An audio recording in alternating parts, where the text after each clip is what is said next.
የጊዜ ምንነትና ጽንሰ ሐሳብ ጥልቅ ጉዳዮች ናቸው ከሚባሉት መካከል አንዱ ነው። ጊዜ አሁን ብለን እየገለጽነው ባለበት ቅጽበት እንኳ ያ በህሊናችን እየገለጽነው የነበርነው ጊዜ ጥሎን እያለፈና ወደ ኋላ እየቀረ የታሪክ አካል እየሆነ ይሄዳል። አለ ሲባል የነጎደው ኖርነው ስንል ታሪክ እየሆነ የሚሄደውን ጊዜ የሰው ልጅ ስርዓትና አቆጣጠር አበጅቶለት ዛሬ ዓለማችን ለደረሰበት የተራቀቀ ቴክኖሎጂ ዋና ግብዓት ለመሆን ችሏል። የመረጃ መረብ፣ የቦታ ጠቋሚ መሳሪያዎች፣ የህዋ ላይ ምርምርና ሌሎችም ያለ ዘመናዊ የጊዜ አቆጣጠር ከቶንም ሊታሰቡ አይችሉም። በጊዜ መገኘት፣ በጊዜ ማስረከብ፣ ከጊዜ ጋር ግብ ግብ መፍጠር የዘመኑ የብልጽግና መርህ ነው። የሰዓት መፈጠር ከእርሻ ተኮር ኢንዱስትሪ ወደ ቴክኖሎጂ ተኮር ኢንዱስትሪ የተደረገውን ሽግግር በከፍተኛ ሁኔታ አፋጥኖታል። የ19ኛው መቶ ክፍለ ዘመን የመጀመሪያዎቹ 2 አስርት ዓመታት በኤሌክትሪክ ኃይልን ማመንጨት የሚለው ጽንሰ ሐሳብ የተፈጠረበትና የብዙ ሳይንቲስቶችን ቀልብ ለመሳብ ችሎ ነበር። ስለዚሁም ግኝት ትምህርታዊ ገለጻ ለማድረግ በ1830 ዓመተ ምህረት በስኮትላንዷ ከተማ ቱርሶ ታላቅ ስብሰባ ተካሂዶ ነበር። በስብሰባው ላይ የተገኘው የ19 ዓመቱ ሰዓት ሰሪ አሌክሳንደር ቤይን ከኤሌክትሪክ ጋር ያለው ፍቅር የተጠነሰሰበት ዕለት ነበር። ቤይን ከስኮትላንድ ወደ ለንደን ተሻግሮ በኖረባቸው ዓመታት ውስጥ በኤሌክትሪክ የሚሰሩ ሰዓቶችን ለመስራት ችሏል። በእነዚህ ዓመታት የቴሌግራፍ ማተሚያና ዕድሜ ጠገቡን የፋክስ መሳሪያም ወይንም በወቅቱ ኤሌክትሮኬሚካል ቴሌግራፍ የሚባለውን መሳሪያ መፍጠር ችሏል። ከሰዓት ጋር ያለው ፍቅር እንቅልፍ የሚነሳው ቤይን በተለያየ ቦታ እንዴት ተመሳሳይ የጊዜ አቆጣጠር ሊኖር እንደሚችል ንድፍ በማስቀመጥ የግኝቱን ባለቤት በመሆን እስካሁን ይጠቀሳል። ሐሳቡን እውን ያደረገው ኦገስት ስታይንሂልድ የተባለ ጀርመናዊ ተመራማሪ ሲሆን ከጀርመኗ ከተማ ሚኒክ ወደ ሌሎች ከተሞች በተዘረጋው የቴሌግራፍ ገመድ አማካኝነት በተሳካ ሁኔታ ተመሳሳይ አቆጣጠርን ለማሳየት ችሏል። ቤይን የብዙ ግኝቶች ባለቤት ቢሆንም ጎበዝ የንግድ ሰው ባለመሆኑና ከፈጠራ ባለቤትነት ጋር በተያያዘ በደረሰበት ውዝግብ በመሸነፉ ቤሳቤስቲን ሳያፈራ በድህነት በተወለደባት ስኮትላንድ በ1877 ዓ.ም አረፈ።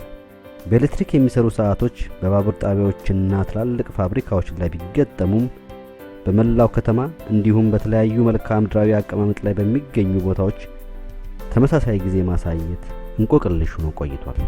ከተሞች በመልክዓ ምድራዊ አቀማመጣቸው እንደመለያየታቸው ፀሐይ የምትወጣበትና የምትጠልቅበትም እንደዛው የተለያየ ነው።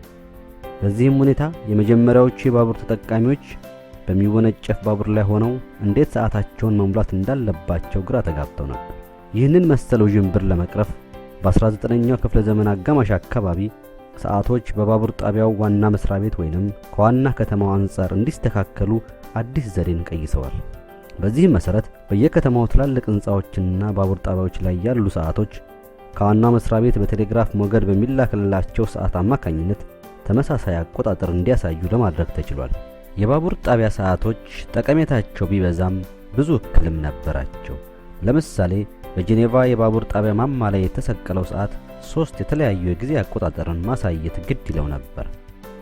ለከተማ ፍጆታ የሚሆነውን የጄኔቫ አቆጣጠር፣ ወደ ፈረንሳይ ለሚሄደው ባቡር የፓሪስን አቆጣጠርና ወደ ስዊዘርላንድ ለሚሄደው ደግሞ የበርን አቆጣጠርን ማሳየት ይጠበቅባቸው ነበር። ወደ እነዚህ ከተሞች የሚሄድ ተጓዥ በሚሄድበት ሀገር የፓስፖርቱን ከማሳየት ባሻገር በእጁ ያጠለቀውንም ሰዓት መቀየር ግድ ይለዋል። በሰኔ 1876 ዓ.ም ካናዳዊው የባቡር መሐንዲስ ሳንፎርድ ፍሌሚንግ ወደ እንግሊዝ ያደረገው ያሰበው ጉዞ በመስተጓጎሉ የሰዓት ክልል ወይም ዞን ታይም የሚባለው ጽንሰ ሐሳብ እንዲፈጠር ምክንያት ሆኗል። የሰዓት ክልል ማለት አገሮች ሰዓቶቻቸው እንዲስማሙ የወሰኑበት ክልል ማለት ነው። በአዲሱ አሰራር መሰረት አንድ ሙሉ ቀን ከበፊቱ አቆጣጠር ማለትም ከ1 እስከ 12 የነበረውን ከ1 እስከ 24 በመቀየር የተጀመረ ሲሆን መሬታችን እያንዳንዳቸው በ15 ዲግሪ የሚለያዩ 24 የሰዓት ክልሎች እንዲኖሯት ተደርጓል።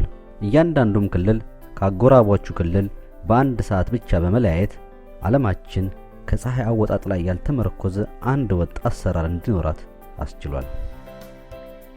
ይህንን ዓለም አቀፋዊ የሰዓት አቆጣጠር ለመጀመር ግን የዜሮ ክልል ወይም ዜሮ ሜሪዲያንን የመወሰኑ ነገር አስቸጋሪ ነበር።